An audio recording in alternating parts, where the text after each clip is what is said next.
Hello students, आज की इस वीडियो में मैं आपको बताने वाला हूँ बोर्ड एग्जाम में पूछे जाने वाले एसआई मात्रक जो हर बार एग्जाम में पूछे जाते हैं। हमने प्रीवियस ईयर का एसआई मात्रक लिया है जो पूछे जा चुके हैं। हमने सब इम्पोर्टेंट एसआई मात्रक लिए हैं, इस बार भी आपको पूछा जाएगा। तो चलिए, हमने 20 क्वेश्चन लिया है। अगर आप इससे 20 क्वेश्चन कर लेते हैं तो आपके बोर्ड एग्जाम में इस एक नंबर फिक्स है। जो भी क्वेश्चन पूछा जाएगा आपको छूटेगा नहीं। तो चलिए दोस्तों, शुरू करते हैं। देखिए, मेरा पहला क्वेश्चन, ऐसा यूनिट ऑफ चार्ज, आवेश का मात्रक क्या होता है। आवेश का मात्रक देखिए, ऑप्शन ए में कूलम्ब, ऑप्शन बी में newton, option C farad, option D none of these. जिन्होंने भी ऑप्शन ए को सिलेक्ट किया उनका बिल्कुल सही है। SI unit of charge coulomb होता है, यानी आवेश का मात्रक क्या होता है, कूलम्ब होता है। चलते हैं अगले क्वेश्चन पे। अगला क्वेश्चन मेरा, ऐसा यूनिट ऑफ इलेक्ट्रिक फील्ड यानी विद्युत क्षेत्र का मात्रक होता है। ऑप्शन ए में है न्यूटन पर कूलम्ब, ऑप्शन बी में वोल्ट पर metre, option C A and B both, option D है वोल्ट इंटू मीटर। देखिए, जिन्होंने भी ऑप्शन सी को सिलेक्ट किया है उनका बिल्कुल सही है। देखिए, आप लोगों ने पढ़ा होगा विद्युत क्षेत्र ई बराबर एफ बटा क्यू होता है, यानी एफ को तो न्यूटन से सूचित करते हैं, एन से आवेश को अभी ऊपर हम लोगों ने पढ़ा कूलम्ब सी से। तो मेरा ऑप्शन होगा न्यूटन पर कूलम्ब, ऑप्शन ए। एक और होता है वोल्ट पर मीटर, तो मेरा बिल्कुल सही आंसर हो जाएगा option C. Option C newton पर कूलम्ब भी होता है, वोल्ट पर मीटर भी होता है, यानी option C A and B both होगा। चलते हैं अगले क्वेश्चन पे।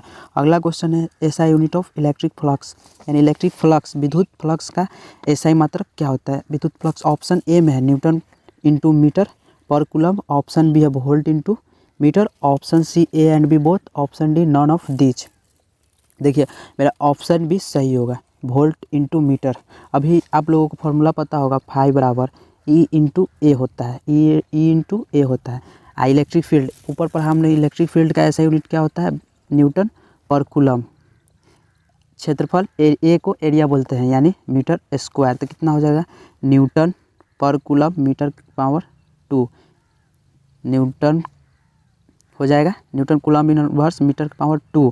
एक ये हो गया ऐसा यूनिट। एक और आप लोगों ने पढ़ा है, फाई बराबर ई डॉट ए से ऊपर हम लोगों ने इलेक्ट्रिक फील्ड को एक और यूनिट क्या बोले थे कि वोल्ट पर मीटर भी होता है। तो वोल्ट पर मीटर, एरिया को मीटर स्क्वायर, ई मीटर सी मीटर खत्म, कितना हो जाएगा वोल्ट इंटू मीटर, यानी इसका भी आंसर सी होगा, बोथ आंसर मेरा सी होगा। सॉरी, यहाँ पे आंसर बी होगा, ऑप्शन है नहीं है वहाँ पे। अगर ऑप्शन में यहाँ पे रहता न्यूटन कूलम्ब इन्वर्स मीटर के पावर स्क्वायर, तब हम लोग कर सकते थे कि और ए सी होगा ऑप्शन, लेकिन यहाँ पे दिया नहीं है, ऑप्शन गलत है। यहाँ पे मेरा सिर्फ बी होगा। चलते हैं अगले क्वेश्चन पे। ऐसा यूनिट ऑफ इलेक्ट्रिक पोटेंशियल यानी विद्युत विभव, विद्युत विभव का ऐसा ही मात्रक होता है। ऑप्शन ए में वोल्ट पर metre, option B volt, option C newton पर coulomb, option D none of these. तो इसका विद्युत विभव यानी इलेक्ट्रिक पोटेंशियल का ऐसा यूनिट होता है वोल्ट। चलते हैं अगले क्वेश्चन पे, क्वेश्चन नंबर 5। ऐसा unit of capacitance of capacitor यानी संधारित्र की धारिता का ऐसा ही मात्रक होता है फैराड। कैपेसिटर का ऐसा ही मात्रक फैराड, ऑप्शन बी। चलते हैं क्वेश्चन नंबर 6 पे। ऐसा unit of electric dipole moment. देखिए, इलेक्ट्रिक डाइपोल मोमेंट आपको फार्मूला पता होगा। देखिए, एग्जाम में रटा हुआ आप भूल जाइएगा, लेकिन समझ लीजिएगा तो वहाँ फार्मूला से आप ऐसा यूनिट निकाल सकते हैं। एक नंबर का पूछेगा, अगर आप 20 क्वेश्चन देख लेते हैं, 20 क्वेश्चन हमने लिया है, तो आपका एक नंबर भी बोर्ड एग्जाम में नहीं छूटेगा। चलिए अब हम लोग चलते हैं आगे। पी बराबर आप लोगों ने पढ़ा होगा इलेक्ट्रिक डाइपोल मोमेंट के, नहीं भी पढ़ा है तो पर देख लीजिए, समझ जाइएगा। इलेक्ट्रिक डाइपोल मोमेंट आता है क्वेश्चन सब्जेक्टिव में भी लिखने के लिए। देखिए क्या होता है, पी बराबर होता है क्यू इंटू 2L, जहाँ पे आप लोगों ने पढ़ा है कि क्यू को चार्ज बोलते हैं यानी आवेश, और 2L है लेंथ। तो आवेश को सूचित करते हैं कूलम्ब से, सही मात्रक होता है कूलम्ब, और लेंथ का टू तो कांस्टेंट है, L लेंथ है, लेंथ का मीटर से, तो कूलम्ब इंटू मीटर। मेरा ऐसा यूनिट क्या हो गया, इलेक्ट्रिक डाइपोल मोमेंट का कूलम्ब इंटू मीटर, यानी ऑप्शन नंबर ए। देखिए क्वेश्चन नंबर 7। क्वेश्चन नंबर 7 बोल रहा है कि ऐसा यूनिट ऑफ के। देखिए, कूलम्ब के नियम से आपको पता होगा कि एफ बराबर होता है के Q1 Q2 बट्टा आर स्क्वायर। के का मान भी आप लोगों को पता होगा कि 1/4 पाई एप्सिलॉन नॉट होता है, 1/4 पाई एप्सिलॉन नॉट। इसी से हम लोग को निकालना है, यानी के ना बोल के वहाँ पर 1/एप्सिलॉन नॉट भी बोल सकता है, 1/एप्सिलॉन नॉट भी। तो इसको देखिए निकालते हैं हम लोग, फार्मूला से निकालते हैं ताकि आप बेहतरीन तरीके से समझ जाएँ। देखिएगा फार्मूला हम लोग लिखेंगे, एफ बराबर 1/4 पाई एप्सिलॉन नॉट। के का मान होता है 1/4 pi epsilon not, Q1 Q2 Q square बटा आर। देखिए हम लोग को निकालना क्या है, 4 पाई तो कांस्टेंट है, यानी 1/एप्सिलॉन नॉट हमको निकालना है। लिखेंगे 1/एप्सिलॉन naught is equal to F into R बटा कूलम्ब स्क्वायर। देखिए यहाँ पे आर स्क्वायर हो जाएगा, Q1 Q2 बटा आर स्क्वायर। तो यहाँ पे आर स्क्वायर हो जाएगा। फोर्स को यानी बल एफ को क्या बोलते हैं, न्यूटन, न्यूटन में सूचित करते हैं। यहाँ पे आर यानी लेंथ है, मीटर स्क्वायर, दूरी है डिस्टेंस, तो मीटर स्क्वायर। कूलम, कूलम क्या हो जाएगा, क्यू आवेश है, आवेश को क्यू से सूचित करते हैं यानी coulomb square. Newton into metre square into पर कूलम स्क्वायर, ऑप्शन ए सही है। ऐसे भी अगर 1/ε0 के बोले या कभी कभी एग्जाम में बोल देता है सिर्फ ε0 का मान निकालने के लिए, वहाँ पे बोलेगा ऐसा यूनिट ऑफ ε0 का मान निकालने के लिए। तो ε0 का भी ऐसा ही मात्रक बोल दे तो इसी तरह से निकालेंगे, इसका पलट जाएगा, बस जो इन्वर्स में था वो इन्वर्स उसका हट जाएगा। यानी अगर ε0 डायरेक्ट पूछे तो यहाँ पे कितना हो जाएगा, ε0 का भी निकाल लेते हैं हम लोग। अगर ε0 का निकालें, देखिएगा F बराबर 1/4 पाई ε0 है। एक बार ध्यान से समझ लीजिए, नहीं तो आपको रटना है तो डिस्क्रिप्शन में लिंक है, इसको आप डाउनलोड टेलीग्राम से कर सकते हैं। समझना है वो समझिएगा, और नहीं तो जिनको रटना है वो डाउनलोड करके एक बार पढ़ लें, कोई दिक्कत नहीं है। देखिए ε0 निकालना है तो ε0 को उधर भेजेंगे तो कितना हो जाएगा, क्यू स्क्वायर, एफ नीचे चलाएगा, इंटू आर स्क्वायर यानी कूलम स्क्वायर। यहाँ पे मेरा फाइनली आंसर कितना होगा, कूलम स्क्वायर, एफ का न्यूटन, इन्वर्स नीचे है तो इन्वर्स कर देते हैं, ऊपर लेकर आते हैं, आई डिस्टेंस आर स्क्वायर यानी मीटर के power -2, coulomb square newton inverse metre के पावर -2। अगर ε0 बोले तो देखिए आप लोगों के लिए एक क्वेश्चन है, आप लोगों को कमेंट में ε0 का मान लिखना है कि ε0 का मान कितना होता है, यूनिट सहित आपको लिखना है, ऐसा यूनिट भी उसका लिखना है उसके साथ। चलिए आगे बढ़ते हैं, अगले क्वेश्चन पे चलते हैं हम लोग।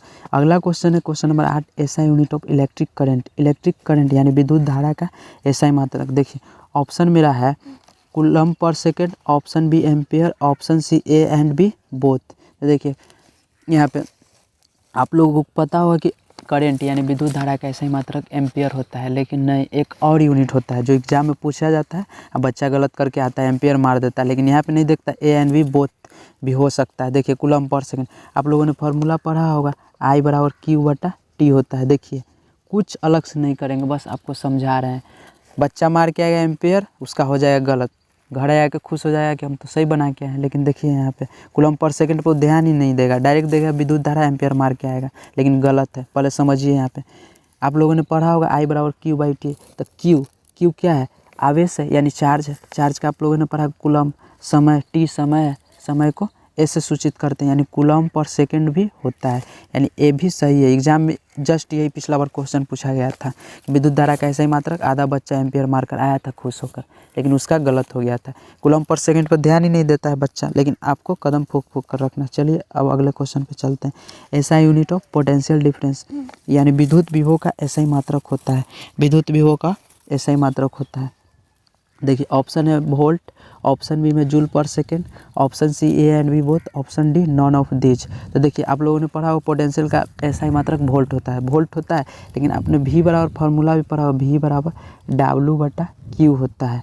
देखिए इससे निकालेंगे एक और यूनिट, आपको W है वर्क डन और Q है चार्ज, यानी इलेक्ट्रिक पोटेंशियल डिफरेंस क्या होता है, work done per unit charge होता है ना। देखिए अब वर्क डन आपको पता होगा कि वर्क यानी कार्य का ऐसा ही मात्रक होता है जूल, और क्यू है आवेश, चार्ज का मात्रक होता है कूलम, यानी जूल पर कूलम। यहाँ पे ऑप्शन बी भी एक ए भी, यानी ऑप्शन बी और option A and B both सही है। ऑप्शन नंबर सी मेरा राइट आंसर है। चलिए अगले क्वेश्चन पे। अगला क्वेश्चन ऐसा यूनिट ऑफ रेसिस्टेंस यानी प्रतिरोध, जिसको हिंदी में बोला जाता है प्रतिरोध। प्रतिरोध का ऐसा ही मात्रक होता है ओम। ओम का देखिए सिंबल ये होता है, ये ओम का सिंबल है। ओम को कहीं कहीं ऑप्शन में ये भी रहेगा कि ऐसा बताओ, ऐसा यूनिट ऑफ रेसिस्टेंस प्रतिरोध का ऐसा ही मात्रक क्या होता है, सिंबल सिर्फ दे दिया जाएगा, ओम नहीं लिखा जा सकता, सिंबल से भी आपको समझ जाना है। चलिए अगले क्वेश्चन पे। अगला क्वेश्चन है resistivity, SI unit of resistivity. तो ऑप्शन है ओम, ऑप्शन बी में ohm into metre, option C देखिए टाइपिंग मिस्टेक हो गया, ऑप्शन ए ऐसा यूनिट ऑफ रेसिस्टिविटी क्या होता है, ओम इंटू मीटर, यानी ओम इंटू मीटर। चलते हैं अगले क्वेश्चन पे। क्वेश्चन नंबर 12, ऐसा यूनिट ऑफ इलेक्ट्रिक पावर यानी विद्युत शक्ति का मात्रक होता है, विद्युत शक्ति। चलिए ऑप्शन है वाट जूल पर second, option C A and B both. देखिए आपको पता होगा विद्युत शक्ति का ऐसा ही मात्रक क्या होता है, वाट होता है, लेकिन एक और यूनिट होता है, फॉर्मूला आपको पता है, पी बराबर क्या होता है, पी बराबर VI, यानी आप लोग VIP से एक ट्रिक से भी याद रख सकते हैं, VIP से याद रख सकते हैं इसको, P बराबर VIP हो गया पावर, B हो गया वोल्ट, I हो गया धारा। देखिए यहाँ पे इससे हम लोग निकालेंगे V। अभी आप लोगों ने पढ़ा V का ऐसा यूनिट जूल पर सेकेंड, जूल पर कूलम। आपको पता है ये कितना जूल पर कूलम इसको बोले, ये कितना धारा आप लोगों ने पढ़ा है क्या था वहाँ पे, आई अभी आप लोगों ने पढ़ा ना QT होता है, QT आपको क्या चाहिए बता, कूलम पर सेकेंड, तो इसको लिख सकते हैं कूलम पर सेकेंड। एक कूलम से एक कूलम कट जाएगा तो बचेगा क्या, जूल पर सेकेंड, यानी ऑप्शन बी भी मेरा सही है। ए तो था ही मेरा सही ऑप्शन, ए तो मेरा था ही वाट, लेकिन ये भी सही है जूल पर सेकेंड। हम लोगों ने फार्मूला से निकाला VIP फार्मूला से, भी का जूल पर कूलम, आवेश का धारा का क्या हो, धारा का भी हम लोगों ने ऊपर अभी निकाला था वहाँ पे कि कूलम पर सेकेंड होता है, कूलम से कूलम खत्म हो जाएगा, बचेगा जूल पर सेकेंड। चलिए अगले क्वेश्चन पे हम लोग चलते हैं। क्वेश्चन नंबर 13, ऐसा यूनिट ऑफ मैग्नेटिक फील्ड, यानी चुंबकीय क्षेत्र का ऐसा ही मात्रक होता है। देखिए इसका ऑप्शन ही नहीं है, ऑप्शन ही 2 है। चुंबकीय क्षेत्र का ऐसा ही मात्रक होता है टेस्ला, चुंबकीय क्षेत्र का ऐसा ही मात्रक होता है टेस्ला। चलिए अगले क्वेश्चन पे हम लोग चलते हैं। ऐसा यूनिट ऑफ मैग्नेटिक फ्लक्स, यानी मैग्नेटिक फ्लक्स चुंबकीय फ्लक्स का ऐसा ही मात्रक होता है वेबर, ये चुंबकीय फ्लक्स का ऐसा ही मात्रक हो जाता है वेबर। चलते हैं अगले क्वेश्चन पे। क्वेश्चन नंबर 15, ऐसा unit of mutual induction, mutual induction स्वप्रेरण का ऐसा ही मात्रक हो जाता है हेनरी।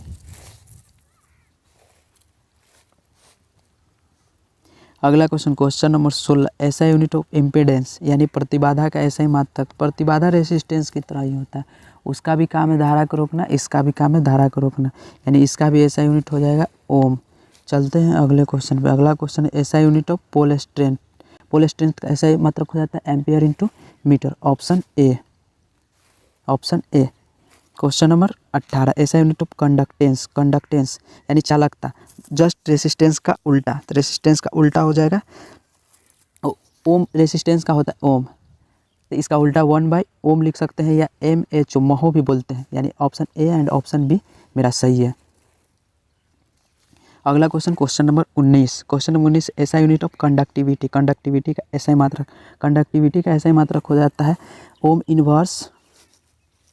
देखिए इसका आंसर हो जाता है ohm inverse into metre inverse, यानी mho into 1/m, option number A. अगला क्वेश्चन है SI unit of permittivity, permittivity का ऐसा ही मात्रक होता है फैराड पर मीटर। चलिए आज के लिए इतना ही रखते हैं। आज हम लोगों ने 20 क्वेश्चन लिया था, हम लोगों ने 20 क्वेश्चन लिया है। 20 क्वेश्चन में अगर आप लोग ये 20 क्वेश्चन कर लेते हैं तो बोर्ड एग्जाम में 1 नंबर का फिक्स है कि ऐसा यूनिट मात्रक पूछा जाता है, वो इन्हीं 20 में से पूछा जाएगा। हमने इंपॉर्टेंट आप प्रीवियस ईयर में पूछा गया जो क्वेश्चन है, जो हर एक बार 1-2 साल के बाद रिपीट करके पूछता है, सभी क्वेश्चन को हमने ऐड किया है इसमें। 1 नंबर अगर आप अच्छे तरीके से 20 क्वेश्चन कर लेते हैं, कुछ नहीं है यार 20 क्वेश्चन, इसमें क्या है, कुछ नहीं है, एक बार आप पढ़ लो, एक बार लिख लो, दोबारा देख लेना, बस हो गया। अगर आप समझ गए हैं तो कुछ नहीं है, 1 नंबर आपसे फिक्स। अगला क्लास हम लोग डायमेंशन का करेंगे, डायमेंशन का भी हम लोग इंपॉर्टेंट क्वेश्चन करेंगे, जो पिछले बार पूछा गया है, जो इस बार पूछा जा सकता है, इंपॉर्टेंट क्वेश्चन करेंगे, ताकि मेरा 1 नंबर भी ना छूटे। चलिए आज के लिए इतना ही रखते हैं, मिलते हैं अगले क्लास में। तब तक अगर वीडियो को लाइक नहीं किया है तो लाइक करके जाइएगा, अगर चैनल पे नया है तो सब्सक्राइब भी कर लीजिएगा। मिलते हैं अगले क्लास में, जय हिंद।